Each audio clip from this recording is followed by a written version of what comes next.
আপনারা মিডিয়ার প্রতি আমাদের একটা অনুরোধ, আপনারা মিডিয়া ট্রায়াল দেবেন না চিকিৎসকদের। তার পরিবার আছে, তার সমাজ আছে, সে যদি দোষী হয়, সে যদি দুর্নীতিবাজ হয়, তার যদি অন্যায় থাকে, তথ্য সহকারে তুলে দিন। আমাদের বিএমডিসি আছে, সেখানে আপনারা জানান তার বিরুদ্ধে যদি কোনো শাস্তি হয়, সে যদি অন্যায় করে, তার যদি অবহেলা থাকে, তার যদি দুর্নীতি থাকে, ডক্টর হিসেবে বাংলাদেশ আপনাদের কথা দিচ্ছে, সেটা কোনোদিন তাদের পাশে দাঁড়াবে না। কিন্তু আপনি অন্যায়ভাবে কারো চরিত্র হনন করবেন, অন্যায়ভাবে কারো বিরুদ্ধে লেগে বিভিন্নভাবে তাকে হেনস্থা করবেন, সামাজিকভাবে হেনস্থা করবেন। আপনাদের কাছে অনুরোধ, আপনারা সেই কাজটি করবেন না। আপনাদের চিকিৎসার সুস্থ ব্যবস্থা গড়ে তোলার জন্য আমি মনে করি সাংবাদিক ভাইয়ের এবং ইলেকট্রনিক মিডিয়ার একটি উল্লেখযোগ্য ভূমিকা আছে।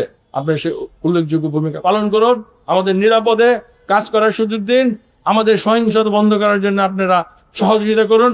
ইনশাআল্লাহ চিকিৎসকরা অবশ্যই বাংলাদেশের স্বাস্থ্য ব্যবস্থা উন্নয়ন করার জন্য কাজ করে যাবে। আমাদের মাননীয় প্রধানমন্ত্রী যে কর্মসূচি নিয়েছেন, প্রাথমিক স্বাস্থ্য সেবা ব্যবস্থা সহ সকল কর্মসূচি চিকিৎসকরা কাজ করে যাবে। ডেঙ্গু হামের জন্য বাংলাদেশের মানুষরা যেন সেবা পায়, চিকিৎসকরা সর্বত্র ব্যবহার করে যাবে।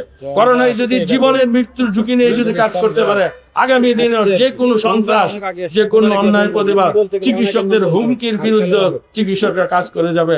আমি মানববন্ধন আপনাদের কথা দিয়ে যাচ্ছি, কিন্তু আপনাদের কাছে একটাই অনুরোধ, আমাদের নিরাপদ কর্মস্থল দিন, আমাদের স্বাস্থ্যসেবা কর্মীদের নিরাপদ দিন, আমাদের নিরাপত্তা দিন। ইনশাআল্লাহ আমরা বাংলাদেশের স্বাস্থ্য ব্যবস্থাকে উন্নত পর্যায়ের বিশ্বের সাথে তাল নিয়ে স্বাস্থ্য ব্যবস্থায় গড়ে তুলব, সে অঙ্গীকার করছি।